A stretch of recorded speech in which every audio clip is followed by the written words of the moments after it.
तो पिछले वीडियो में हमने इन्फ्लोरेसेंस नोट से ख़त्म कर लिया था, बट अब हम इसके एनसीईआरटी रीडिंग करते हैं। So a flower is modified shoot where in the shoot apical meristem changes to floral meristem. तो मैंने बताया था फ्लावर कुछ नहीं है, बस क्या है, एक शूट ही है जो मॉडिफाई हो चुकी है। मॉडिफाई कैसे? इंटरनोड जो इलोंगेट होने की बजाय कंडेंस हो जाते हैं, लीव्स की बजाय नोट से क्या राइज होते हैं, फ्लोरल अपेंडेजेस। तो बस यही है। और मैंने आपको स्टार्टिंग में बताया था कैसे फ्लोरिजन हार्मोन लीव से शूट एपिकल मेरिस्टेम पे माइग्रेट करता है और शूट एपिकल मेरिस्टेम को किस में चेंज कर देता है? फ्लोरल मेरिस्टेम में। तो ये लाइन वही है कि flower is a modified shoot where in the shoot apical meristem changes to floral meristem. Internodes do not elongate and the axis gets condensed. Internodes elongate नहीं होते और axis क्या है यहाँ पे? वही थैलेमस, सबको पता होगा ना थैलेमस क्या होता है? वही swollen पार्ट होता है जो एक फ्लावर स्पेस, उसके बाद उसके ऊपर सेपल्स होती है, देन पेटल्स होती है, एंड्रोशियम होता है, गाइनोशियम होता है।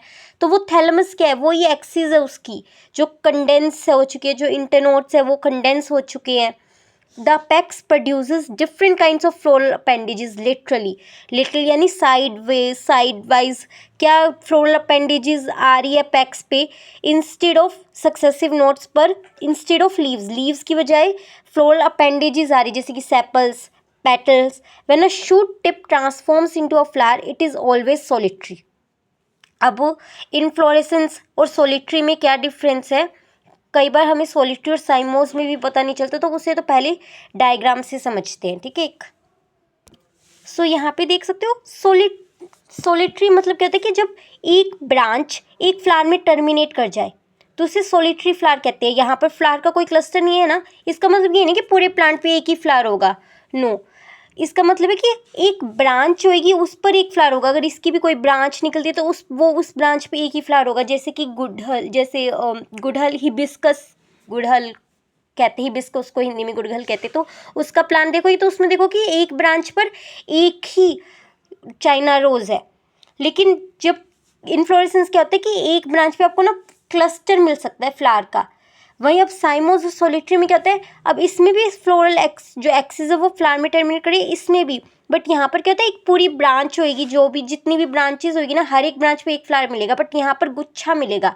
बट साइमोस और फिर रेसमोस में क्या डिफरेंस होता है? इन्फ्लोरेसेंस होती है। साइमोस रेसमोस ये दोनों इन्फ्लोरेसेंस है, और सोलिट्री इन्फ्लोरेसेंस से अलग है। इन्फ्लोरेसेंस मतलब फ्लावर्स का क्लस्टर, फूलों का गुच्छा, और सोलिट्री फ्लावर मतलब एक ही सिंगल फ्लावर होगा एक ब्रांच पे, नॉट होल प्लांट पे एक फ्लावर नहीं होगा। और साइमोस और रेसमोस में क्या होगा? साइमोस में क्या होता है, जो ब्रांच होती है वो पहले फ्लावर में टर्मिनेट कर जाती है और बाकी के जो फ्लावर होते हैं उसके लेटरली अराइज होते हैं। जबकि रेसमोस में क्या होती है, जो एक्सिस है, जो ब्रांच है वो कंटिन्यूसली ग्रो करती रहती है, फ्लावर साइड वाइज में आते रहते हैं। समझ आया ना डिफरेंस इन तीनों टर्म्स में कि सोलिट्री और इन्फ्लोरेसेंस, इन दोनों में क्या डिफरेंस है। फिर इन्फ्लोरेसेंस के अंदर साइमोस और रेसमोस में क्या अंतर है, और साइमोस और सोलिट्री एक चीज़ नहीं है। समझ आया? अब करते हैं एनसीईआरटी रीडिंग। जैसे यहाँ पर आप ये इसका डायग्राम देख सकते हो रेसमोस इन्फ्लोरेसेंस का। यहाँ पे देखो फ्लावर्स इतना घोच पोच हो रहा है, समझ नहीं आ रहा, बट यहाँ पे देखो ये मेन एक्सिस कॉन्टिन्यूसली ग्रो करती रहेगी और फ्लावर्स वो इसके साइड वाइज लेटरली ग्रो होते जा रहे हैं, राइज होते जा रहे हैं। तो ये रेसमोस इन्फ्लोरेसेंस है। ये साइमोस इन्फ्लोरेसेंस है जिसमें पहले तो मेन एक्सिस थी वो एक फ्लावर में टर्मिनेट कर गई, लेकिन अब बाकी की फ्लावर्स कहाँ उगेंगी? अब ये तो इसकी तो ग्रोथ नहीं होगी आगे, ये फ्लावर फिर साइड में उगेंगे। और यहाँ पर क्या होगा, देखो ये दिख रहा है नहीं, न्यू फ्लावर साफ साफ दिख रहा है, अभी तक खिला भी नहीं है, बर्ड है एक, सिर्फ कली है एक, वो क्या है, बेस की तरफ है। तो इसे बेसिपेटल ऑर्डर भी कहते हैं साइमोस। जबकि इन रेसमोस में कहते हैं जो न्यू फ्लावर होता है वो अपेक्स की तरफ होता है, तो उसे एक्रोपेटल ऑर्डर कहते हैं। तो ये समझ आए, ये साइमोस इन्फ्लोरेसेंस और सोलिट्री इससे अलग है। सोलिट्री एक टर्म है जो इससे अलग है। आई होप कि आपकी तीनों टर्म्स क्लियर हो गई हो, अच्छी से हो गई होगी। So when a shoot tip transform into a flower, जब शूट टिप ट्रांसफॉर्म हो जाए फ्लावर की तो वो हमेशा क्या होता है? Solitary. The arrangement of flowers, एक फ्लावर में टर्मिनेट हो जाए, देखो ट्रांसफॉर्म्स इनटू अ फ्लावर, जब एक फ्लावर में ट्रांसफॉर्म हो जाए एक शूट टिप, एक ब्रांच पे एक ही फ्लावर हो, तो वो हमेशा सोलिट्री होगी। और the arrangement of flowers on the floral axis is termed as inflorescence. और जब गुच्छा होता है, बहुत सारे फ्लावर्स होते हैं एक ही ब्रांच पर, और उसके अरेंजमेंट को क्या बोलते हैं, उन फ्लावर्स के उस एक्सिस, फ्लोरल एक्सिस पर अरेंजमेंट को क्या बोलते हैं, inflorescence.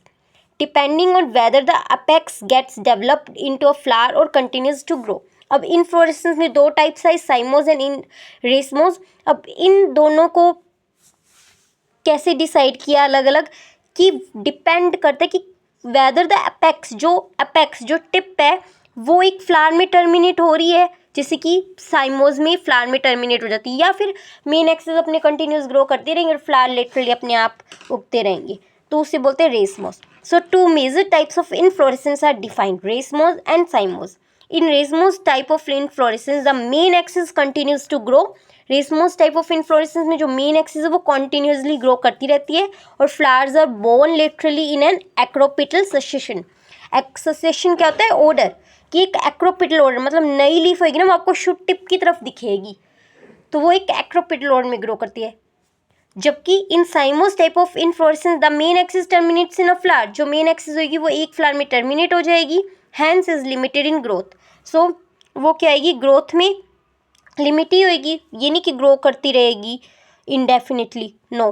The flowers are borne in a basipetal order. मैंने समझाया बेसिपेटल ऑर्डर क्या होता है। अगर स्टिल सोलिटरी और इन्फ्लोरेसेंस ये साइमोस अभी भी कंफ्यूजिंग लग रहे हैं तो कमेंट कर देना, मैं और अच्छे से दूसरे तरीके से समझाने की कोशिश करूँगी।